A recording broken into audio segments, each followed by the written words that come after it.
সরে যায়, ইসলামী জমিনের মধ্যে থাকবে না। এই দেশে কিছু নেতা আছে, তারা বলে হুজুর ইসলাম আল্লাহ হেফাজত করবে, আপনাদের এত চিল্লাচিল্লি করার কি দরকার, বলে না?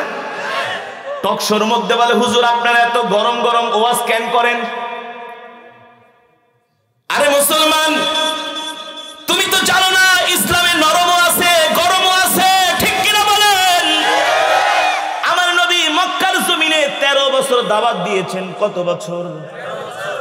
1-2 বছর না, 13টা বছর দাওয়াত দিয়েছেন। 13টা বছর আমার নবী নরম ওয়াজ করছেন। কি ওয়াজ? কেমন নরম ওয়াজ? বারবার আবু জেহেলের কাছে গেছেন,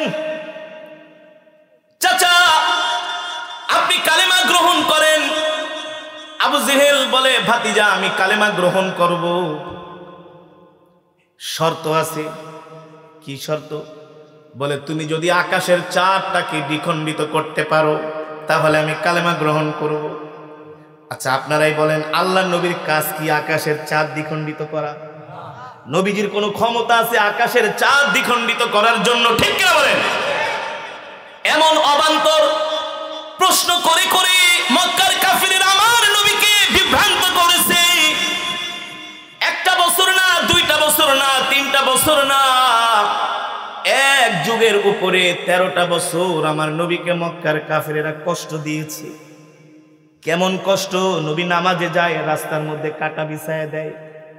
এটা একটা কথা হলো নাকি? নবী কোরআন পড়ে, মক্কার কাফিরেরা বলে এই লোক বানায় বানায় কবিতা বলে কোরআন বলে চালায় দেয়। নাউজুবিল্লাহ বলেন। মক্কার কাফেরেরা আমার নবীকে মারতে আসে, আল্লাহ তাআলা জিব্রাইলকে পাঠায় দেয়, ও জিব্রাইল যাও যাও আমার হাবিবকে বলো মক্কার কাফেরেরা রাস্তার মধ্যে অস্ত্র নিয়ে ওত পেতে আছে, আমার বন্ধুর উপরে হাবিবের উপরে হামলা করবে। আমার হাবিবকে বলে দাও আমার হাবিব যাতে এই রাস্তা দিয়ে না আসে, অন্য রাস্তা দিয়ে চলে যায়। নবীজি রাস্তা পরিবর্তন করে। মক্কার হারামজাদা কাফিরগুলা কয় আরে মুহাম্মদ তো একজন গণক। আরো জোরে বলেন নাউজুবিল্লাহ। আমার নবীকে গণক তারা কেন বলে? ওই যে মক্কার কাফিরেরা অস্ত্র নিয়ে রাস্তায় দাঁড়ায় আছে, আমার নবীর উপরে হামলা করতে পারলে খুব খুশি হইত। বুঝলেন নাই?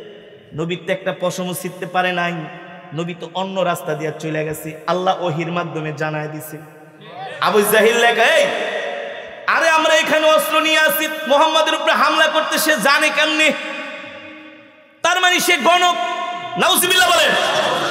কিভাবে আমার নবীর বিরুদ্ধে প্রপাগান্ডা ছড়িয়েছে, মিথ্যা তথ্য ছড়িয়েছে এই জামানার মধ্যে, এই জামানার মধ্যে, এই জমিনের মধ্যে এখনো আবু জাহিলের মতো কিছু মিথ্যা প্রতারক ভণ্ড আছে যারা কিনা ইসলামের বিরুদ্ধে ষড়যন্ত্র করে, কোরআনের বিরুদ্ধে ষড়যন্ত্র করে, আলেম ওলামার বিরুদ্ধে ষড়যন্ত্র করে। আছে কি আছে না? কিছু নাস্তিক বেঈমান আছে যারা সব সময় চায় বাংলার জমিন থেকে ইসলামটাকে মিটায় দিতে। আরে বেটা পারবি না, পারবি না, সম্ভব না। তোর 14 গোষ্ঠী আবু জেহেলই পারে নাই, তুই তো 2 দিনের বৈরাগী, ঠিক না? আলেম ওলামা যতদিন আল্লাহর কোরআনের পক্ষে থাকবে ততদিন আলেম ওলামাদের একটা পশম ছিঁড়া যাবে না। মাঝে মাঝে ইমানের পরীক্ষা আসবে, আলেমরা ইমানের পরীক্ষাও দিবে, ঠিক কিনা বলে? কিছুদিন জেলে যাবে, আবার বের হয়ে যাবে, আবার আগের মতো, ঠিক না?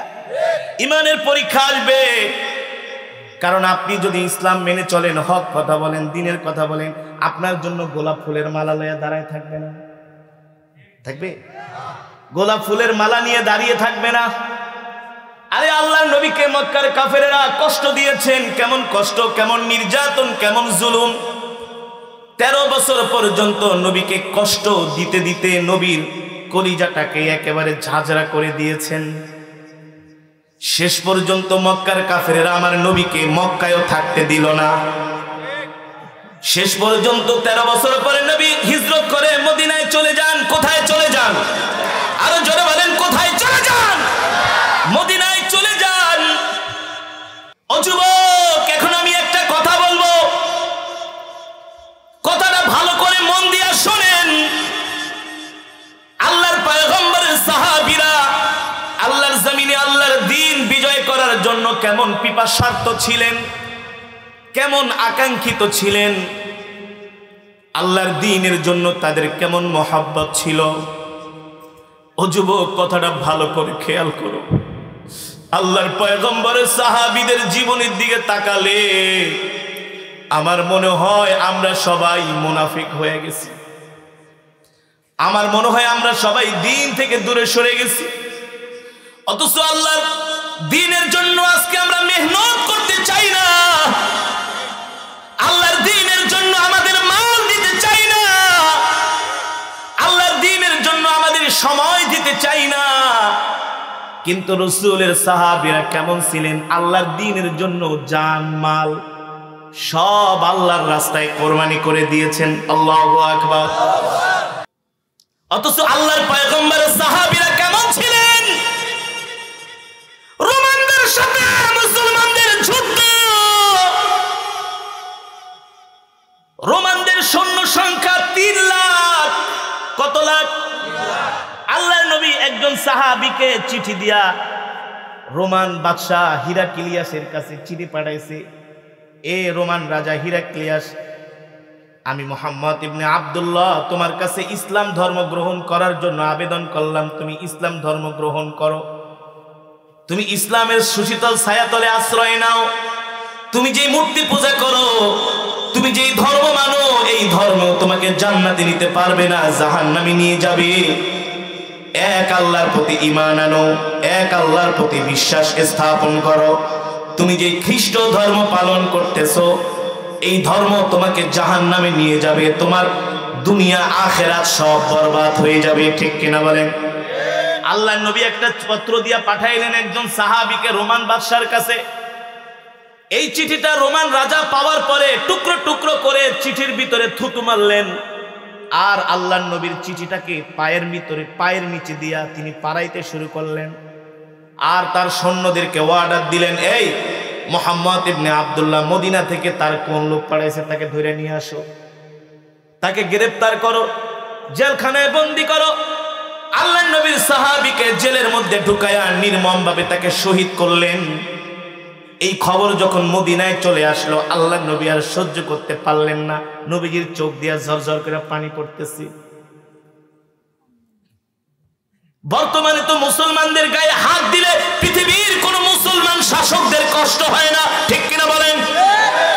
কষ্ট হবে কিভাবে? সবগুলা তো ইহুদি খ্রিস্টানদের দালাল, সবগুলা তো মুনাফিক, ঠিক না? কিন্তু আল্লাহর নবী যদি এখনো থাকতেন, একজন মুসলমানের গায়েও খ্রিস্টান ইহুদিরা হাত দেওয়ার সাহস পেত না। ঠিক কিনা বলেন?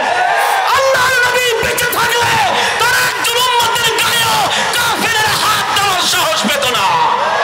নবীজি যতদিন বেঁচে ছিলেন, তার 4 খলিফা যতদিন বেঁচে ছিলেন, মুসলমানের গায়ে কোনো অমুসলিম কাফেরের হাত দেওয়ার সাহস পায় নাই।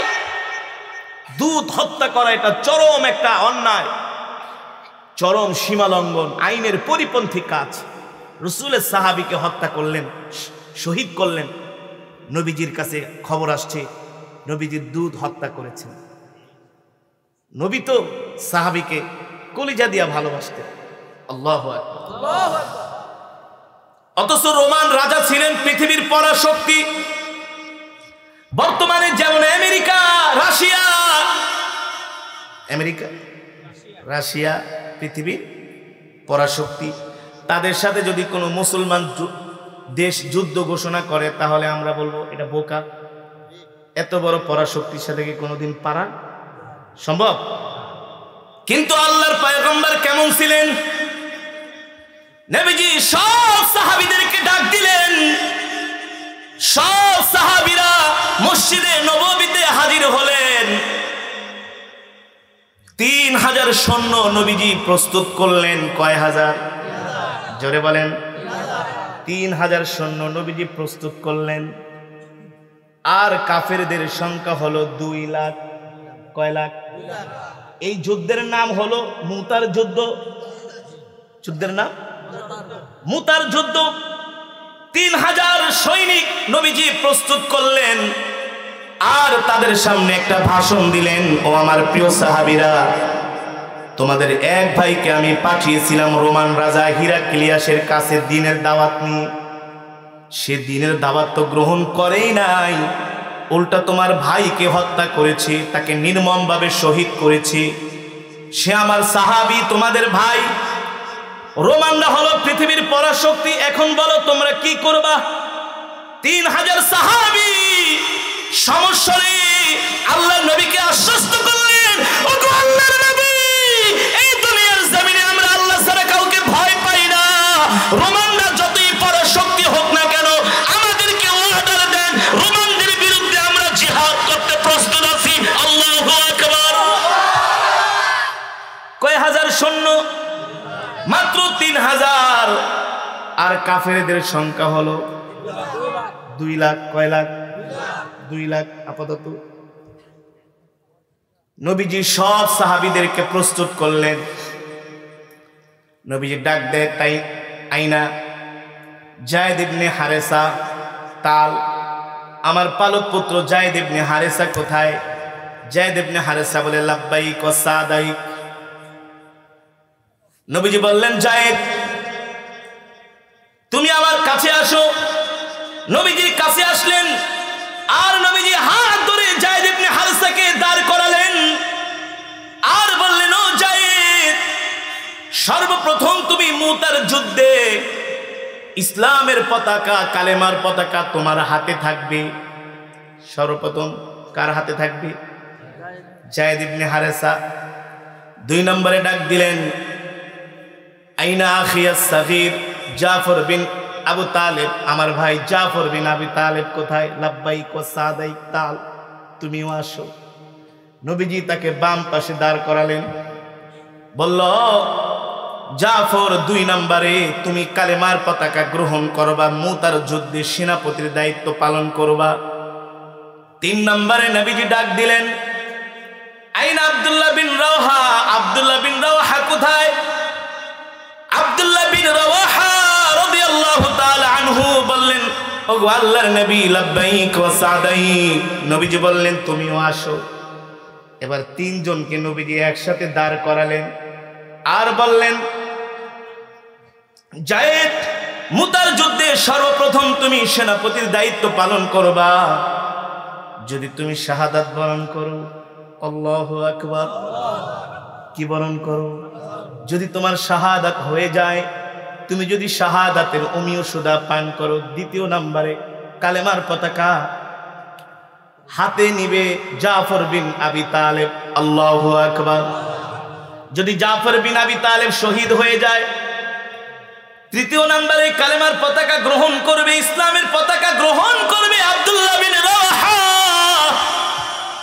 আল্লাহর নবী বলতেছেন, ও যায়েদ, তুমি যদি শহীদ হয়ে যাও, তোমার পরে জাফর বিন আবি তালেব, 3 নম্বরে আব্দুল্লাহ বিন রাওহা।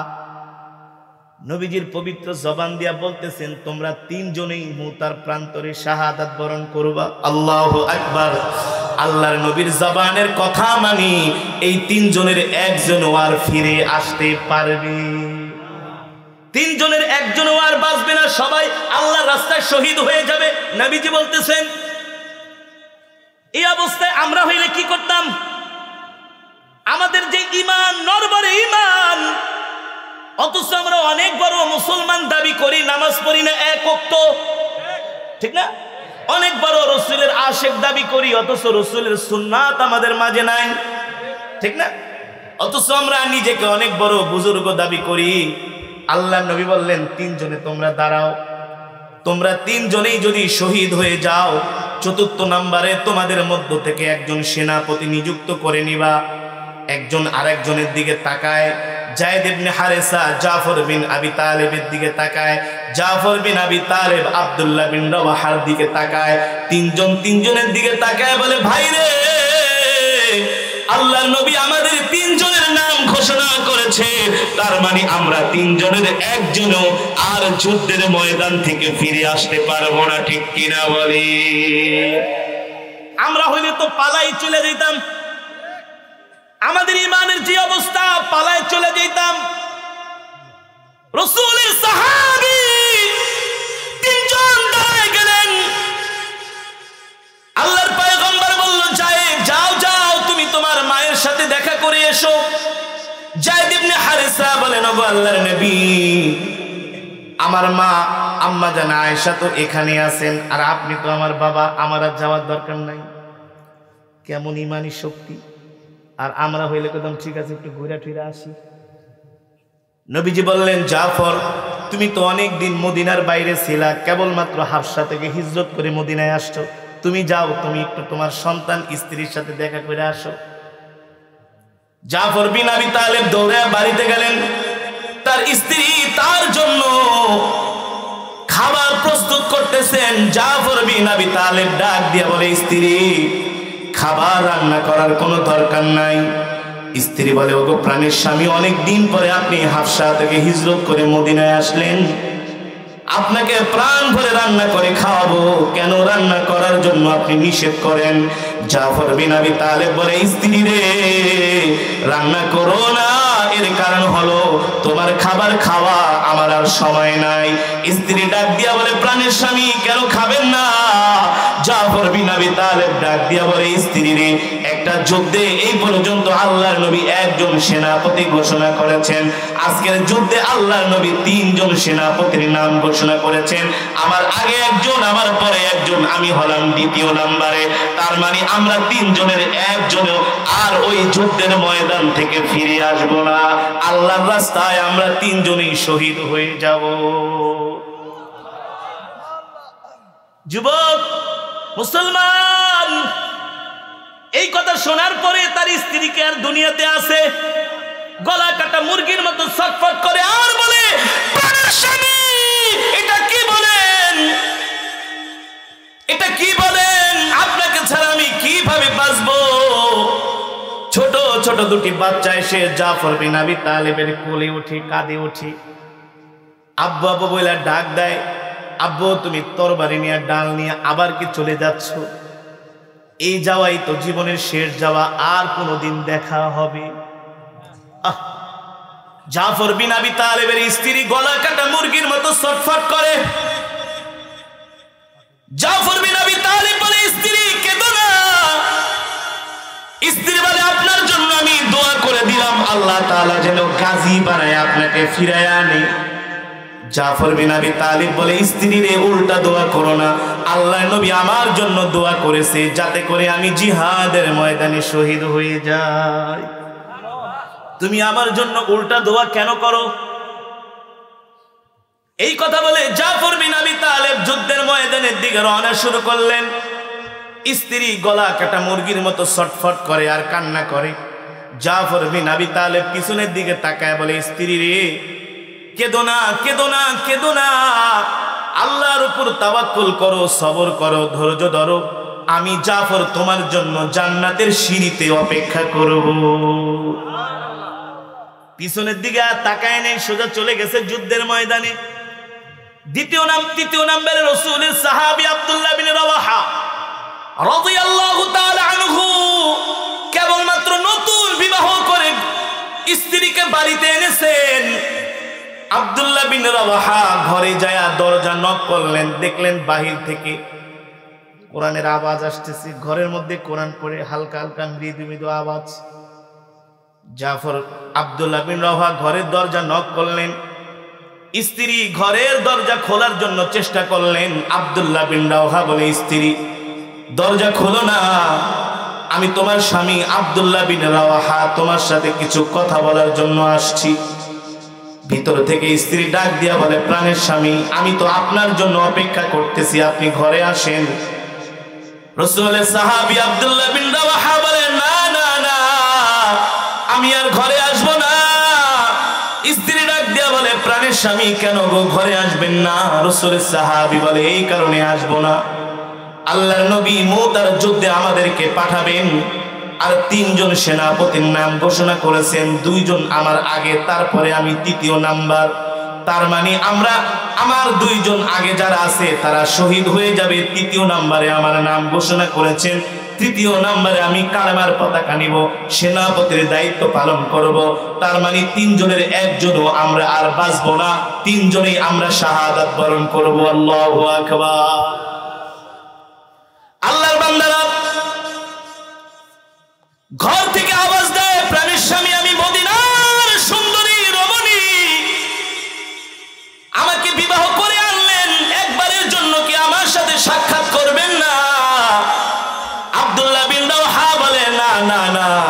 এই দুনিয়ার জমিনে তোমার সাথে আর সাক্ষাৎ হবে না, তোমার জন্য আমি জান্নাতের সিঁড়িতে অপেক্ষা করব। আল্লাহু আকবার, জোরে বলেন আল্লাহু আকবার। স্ত্রী বলে একটা বারের জন্য আসেন, একটু চেহারাটা দেখা যান। বলে তোমাকে দেখলে তোমার জন্য আমার মায়া লাগবে।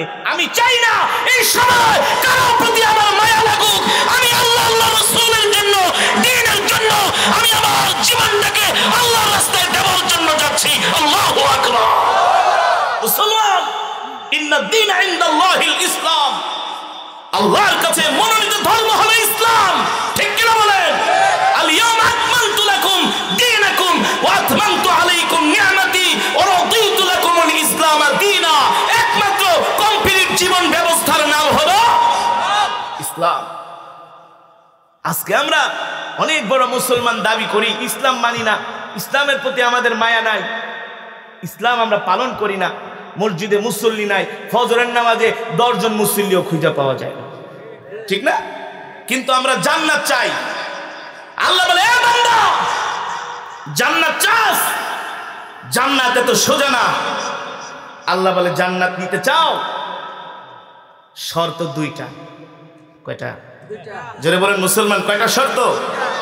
ইন্নাল্লাহা আশতারা মিনাল মুমিনিনা আনফুসাহুম ওয়া আমওয়ালাহুম বিআন্না লাহুমুল জান্নাহ। আল্লাহ বলে শর্ত 2টা জান্নাত পেতে হলে। কয়টা শর্ত? 2টা। এত সোজা না। জান্নাত পেতে হলে আল্লাহ বলে আমার রাস্তায় তোমাদের মাল খরচ করতে হবে। কি খরচ করতে হবে? শুধু মাল খরচ করলে হবে না, প্রয়োজনে জানও দিতে হবে, জীবনও দিতে হবে। ঠিক কি না বলেন? যেভাবে করে আল্লাহর নবীর সাহাবীরা জীবন দেওয়ার জন্য মুতার প্রান্তরে রওনা হয়েছিলেন, আল্লাহ ছাড়া কাউকে ভয় পায় নাই। 2 লক্ষ রোমান সৈন্যের বিরুদ্ধে 3000 মুসলিম মুজাহিদ জিহাদ করে, যুদ্ধ করে 2 লক্ষ রোমান সৈন্যকে পরাজিত করেছিলেন। 3000 সৈন্য, 2 লক্ষ রোমান সৈন্যকে কি করছেন? কথা কানা, এগুলো তো এখন শুনলে মনে হয় গল্প না। হুজুর কি কর না গান, 2-3 হাজারে 3 লাখ একটা শোয়া দিছে। হ্যাঁ, 3000 2 লাখের সাইজ করে দিছে। মুসলমান ভয় করে কাকে? ভরসা করে কার উপরে? ওমাইয়া তাওয়াক্কাল আলাল্লাহি ফাহুয়া হাসবু। মুসলমান যখন আল্লাহর উপর তাওয়াক্কুল করে, ভরসা করে, আল্লাহই তার জন্য যথেষ্ট হয়ে যায়। ঠিক কিনা বলেন মুসলমান? আমরা যদি নিজেকে অনেক বড় মুসলমান দাবি করি, তাহলে সর্বপ্রথম আল্লাহর দ্বীন মানতে হবে। রাসূলের সাহাবীদের মতো আল্লাহর দ্বীনের জন্য, ইসলামের জন্য আমাদের জান মাল আল্লাহর রাস্তায় কোরবানি করতে হবে। ঠিক কিনা বলেন? রাজি আছেন? শুধু মুখে মুখে নাকি প্রমাণ দিতে হবে? প্রমাণ দিতে হবে না? হ্যাঁ, মিঠা কথায় চিরা ভিজে না।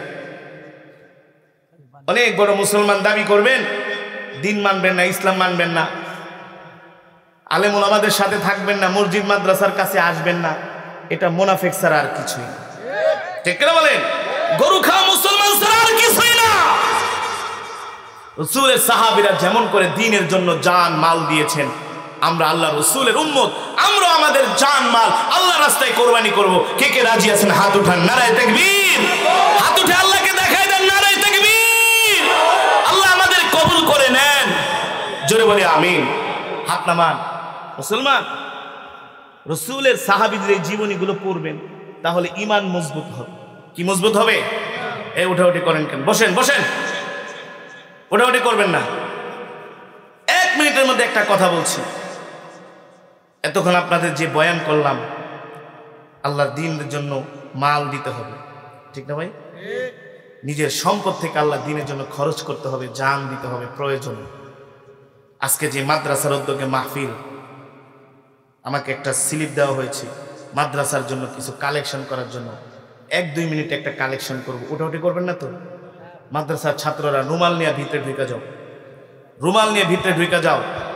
রাসূলের সাহাবীরা জীবন দিয়ে দিয়েছেন আল্লাহর দ্বীনের জন্য। আপনারাও আপনাদের পকেটের অর্থ, কষ্টার্জিত অর্থ আল্লাহর নবীর ঘরে দান করেন। নবীজি বলছেন, আল মসজিদু বাইতুল্লাহ, আল মাদ্রাসাতু বাইতি, নবীজি বলেন মসজিদ হলো আল্লাহর ঘর আর মাদ্রাসা হলো আমার ঘর। মাদ্রাসায় সবাই 500, 1000, 2000, 500, 100, 200 এমন করে মাদ্রাসায় দান করেন। একজনও বাকি থাকবেন না, একজনও মাহরুম হবেন না। যে যা পারেন, যার পকেটে যা আছে এই মাদ্রাসার জন্য দিয়ে দেন। তলেবে আলেমরা রাত 4টা বাজে উঠে কোরআনুল কারীমের তেলাওয়াত করে। কি করে ভাই? কোরআনুল কারীমের তেলাওয়াত করে। এই সওয়াব এলাকায় যত গোরস্থান আছে প্রত্যেকটা কবরবাসীর কবরে সওয়াব পৌঁছে যায়, প্রত্যেকটা ঘরের মধ্যেই বরকত পৌঁছে যায়। যে যা পারেন মাদ্রাসার জন্য। যদি কেউ বাকি লেখাইতে চান যে হুজুর আমি বাকি লেখায় গেলাম পরবর্তীতে দিয়ে দিব, তাহলে এখানে এসে নামগুলো লেখায় যেতে পারেন। সবাই, কেউ বাকি থাকবেন না, সবাই দিবেন, সবাই, একজনও বাকি থাকবেন না। আল্লাহর নবীর ঘরে মাদ্রাসায় যার যার সাধ্য অনুযায়ী সবাই দিয়ে যান। মাশাআল্লাহ। নাম কি বাবাজি? হাজী মকবুল হোসেন। মুসলমানদের ইতিহাসে সবচেয়ে রক্তক্ষয়ী যুদ্ধের নাম হলো মুতার যুদ্ধ। কোন যুদ্ধ? যেটা আলোচনা আমি করতেছিলাম। আল্লাহ নবী 3000 সাহাবীকে প্রস্তুত করে নবীজি নিজে তাদেরকে সানিয়াতুল ওয়াদা পর্যন্ত আগায় দিয়ে গেলেন নবীজি, আর দোয়া করে দিলেন, আল্লাহ আমার এই সাহাবীদেরকে তোমার হাতে আমি সুপর্দ করলাম, আল্লাহ তুমি তাদের জিম্মাদারি হয়ে যাও। আল্লাহু আকবার। এই কারণে নাম বলতে হবে। নাম কি? মকবুল হোসেন, ঢাকা থেকে না? মোহাম্মদ মকবুল হোসেন ঢাকা থেকে 5000 টাকা মাদ্রাসার জন্য পাঠিয়েছেন। বলি মারহাবা, আরো জোরে বলি মারহাবা। আল্লাহ এই দানকে কবুল আর মঞ্জুর করেন, বলি আমিন। 3000 সাহাবী মুতার প্রান্তরে 2 লক্ষ কাফেরের বিরুদ্ধে আমরণ যুদ্ধ শুরু করলেন। মুসলমান একেবারে সংক্ষেপে বলতেছি, কাফেরদের সাথে এমন লড়াই শুরু হয়ে গেল, শেষ পর্যন্ত আল্লাহর পয়গম্বরের 3 জন সাহাবী, যায়েদ ইবনে হারিসা রাদিয়াল্লাহু তাআলা আনহু, জাফর বিন আবি তালেব, আব্দুল্লাহ বিন রাওয়াহা রাদিয়াল্লাহু তাআলা আনহু, 3 জনই আল্লাহর রাস্তায় শাহাদাত বরণ করলেন। আল্লাহু আকবার। শেষে সাহাবীরা খালিদ ইবনে ওয়ালিদের নেতৃত্বে জিহাদ শুরু করলেন। এই যুদ্ধ টানা 1 মাস পর্যন্ত চলেছেন। রোমান সৈন্যরা যুদ্ধের কোনো গতি পাল্টাতে পারে না। শেষ পর্যন্ত আল্লাহ তাআলা মুতার প্রান্তরে মুসলমানদেরকে বিজয় দান করলেন। 2 লাখ কাফেরকে পরাজিত করে মুসলমানরা মুতার যুদ্ধে বিজয় অর্জন করলেন। এই যুদ্ধের পরেই যত কাফেররা ছিল সব ভয় পেয়ে গেছে। যেমন বর্তমানে আমেরিকাকে চরমভাবে শায়েস্তা করেছে আফগানিস্তানের তালেবানরা, বুঝেন নাই? 20 বছর যুদ্ধ করার পরে আমেরিকা আর আফগানিস্তানের সাথে পারে না। এতদিন বলছে আফগানের তালেবানরা জঙ্গি, তালেবানরাকে যতদিন জঙ্গি কবি, যতদিন আমাদেরকে সন্ত্রাস বলবি তোদেরকে ছাড়বো না। আমরা জঙ্গি না, আমরা ভালো। মায়ের নাম বাবাজি। মায়ের নাম কি? এমন পিটান পিটাইছে আমেরিকারে, না না না তোমরা সন্ত্রাস না, তোমরা ভালো, তোমরা। শেষ পর্যন্ত আমেরিকা গাট্টি বস্তা লইয়া পালায় যেতে বাধ্য হয়েছে, পালিয়ে যেতে। এখন এই তালেবানরে রাশিয়াও ডরায়, চীনও ডরায়, আমেরিকাও ডরায় যে ওদের সাথে যুদ্ধ করে কেউ পারে নাই, সুতরাং ওদের সাথে যুদ্ধ করাই মানে সৈন্য মারা আর অর্থ খরচ করা। ঠিক কেনা বলেন? ঠিক। মুতার যুদ্ধে মুসলমান সাহাবীরা যখন বিজয় অর্জন করলেন, রোম পারস্যের রাজা বাদশারা কয় না, 2 লাখ সৈন্যকে 3000 মাইরা সাইজ করে দিছে, ওদের সাথে আর যুদ্ধ করা আমাদের সম্ভব না। ছোট ছোট যত গোত্র ছিল আরবে, যারা খ্রিস্টান ইহুদিদের সাথে যোগাযোগ রাখতো, তারাও ভয়ে আইসা আল্লাহ নবীর হাতে হাত রেখে কালেমা পড়ে মুসলমান হয়ে গেছে। মুসলমানদের এমন প্রভাব শুরু হলো, মুসলমানদের এমন সারা পৃথিবীতে সুনাম সুখ্যাতি ছড়িয়ে গেল যে আল্লাহ নবী মুহাম্মদ সাল্লাল্লাহু আলাইহি সাল্লামের বাহিনীর সাথে যুদ্ধ করতে যাওয়া মানে নিজেই গর্তের মধ্যে পাও দেওয়া, আগুনে ঝাঁপ দেওয়া। ঠিক কিনা বলেন? মুসলমানদের ইজ্জত বেড়ে গেল, সম্মান বেড়ে গেল, মুসলমানদের প্রভাব বেড়ে গেল। দলে দলে কাফেরেরা এসে কালেমা পড়ে মুসলমান হতে শুরু করলেন। আল্লাহু আকবার। যদি আল্লাহর নবীর সাহাবীরা রক্ত না দিতেন, জীবন না দিতেন, তাহলে কখনো এই কাফেরেরা ভয় পাইতো না। ঠিক কিনা বলেন? সুতরাং আমাদের তো এখন রক্ত দেওয়ার দরকার নাই, সময় নাই, সেই সময়ও না। এখন আমরা কি করব? আল্লাহর জমিনে আল্লাহর দ্বীনকে প্রতিষ্ঠা করার জন্য মাদ্রাসাকে আমাদেরকে টিকিয়ে রাখতে হবে। ঠিক কিনা বলেন?